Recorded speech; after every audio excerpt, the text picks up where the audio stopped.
Most students study like this. They read a chapter over and over until they almost die.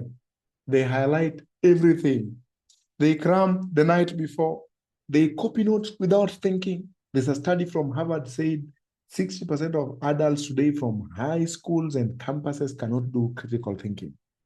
They study while tired and distracted.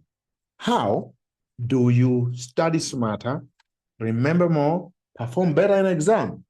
You see, when you study that way, the way you are studying right now, you will be feeling busy but not productive. You will forget everything in a few days after exams or just before exams. Worse still, anxiety during exam will climb high and low confidence. Then you start cheating. The problem is not intelligence. The problem is technique.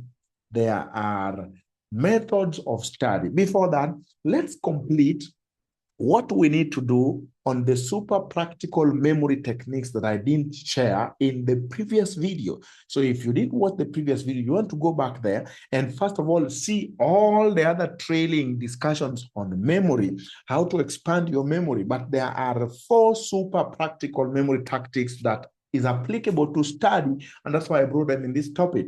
There's something called the 10-10-10 study method. So 10 minutes you read, and you can use your own ratios, but read. Number 2, write a summary. Just close and force your brain to remember. How will it remember? If you began with questions, you're going to see that down. The other 10 minutes, try to teach it out aloud or to test it out aloud. So read, write, teach. The result will be 90% retention. And then you can also use the flashcard loop method. These are study method, 20 flashcards, shuffle them, review them 5 minutes daily, self-test yourself, and then teach them. This turns short-term memory into long-term memory. Then I've got something, I learned this from someone called Jim Quick. It's called the repeat method. Just write the word repeat. What's that? Review. Before you start reading, just look through figures, diagram. What is in this text? Why is it there? Raise like questions. Number 2, explain. What's that? Tell someone. Number 3, practice. That is P, R-E-P. Review, explain, practice. Then encounter again. That's the repeating. So the flashcards. Then apply. And then teach. That's how experts learn. Quite simple. And then there's something called spaced repetition ladder. What's that? You review at 10 minutes, then 1 hour, then 24 hours, then 1 week later, then 1 month. You know the forgetting curve? Yeah, you will beat that forgetting curve badly. If you've come to our Teams conference, we show the forgetting curve. So we don't show you everything here, but of course also in the workbook. All these tricks, I did mention the workbook for focus, the workbook for memory, now for study.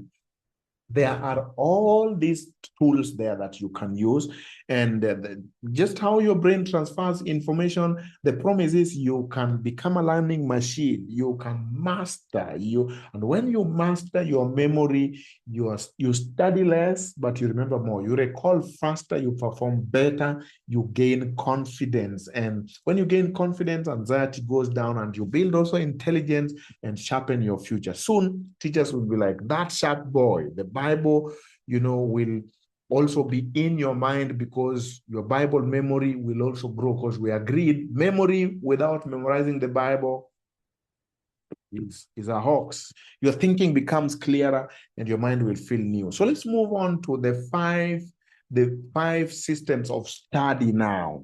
I call it the 5 R's. What do you do when you're going to study?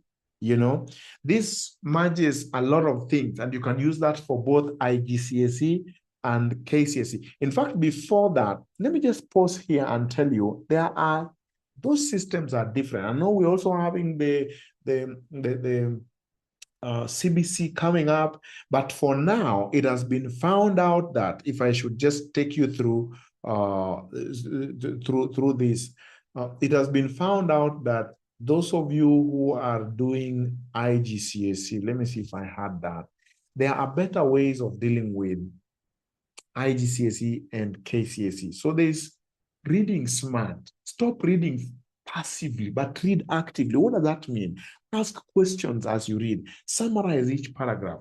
Write a keyword here, a keyword there in the margin. Turn headings into questions, For example, you are reading photosynthesis, how plant, something like that. You ask, how do plants make food? Underline 3 to 5 key ideas. Don't go beyond 5. Otherwise, your brain will think it's too much. Then reduce them. So do 3 to 5, reduce. 3 to 5, reduce.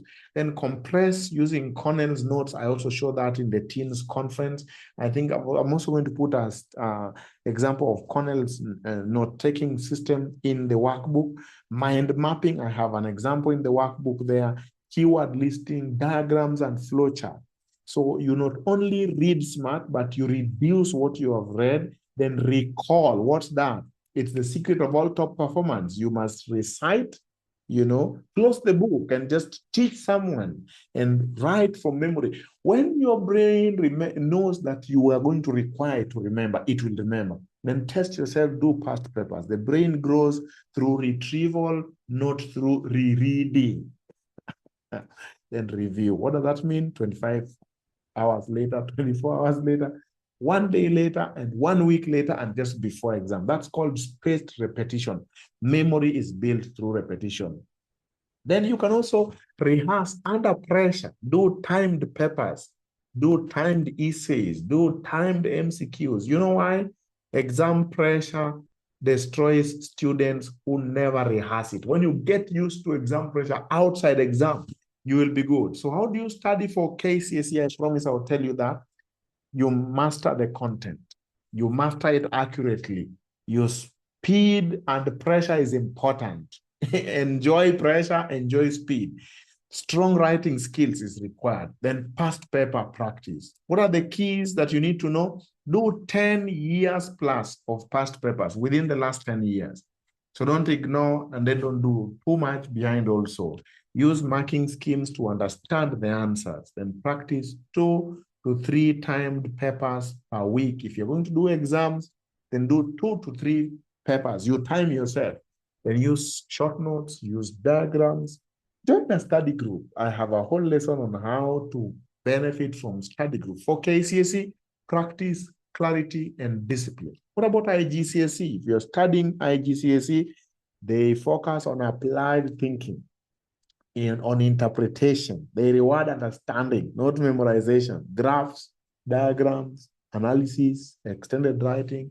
So the key here is use Cambridge marked exemplar papers, study examiner reports, practice structured questions, and then learn definitions precisely, then build analytical diagrams. For IGCSE, understanding plus application plus clear writing will take you far. What about if you're in college and you're studying for your semester exam? Well, college rewards independent learning, critical thinking, research, time management, and project planning. Those 5, 6 things are important. You can pause the video and just repeat them. But what do you need to do? Read recommended books early.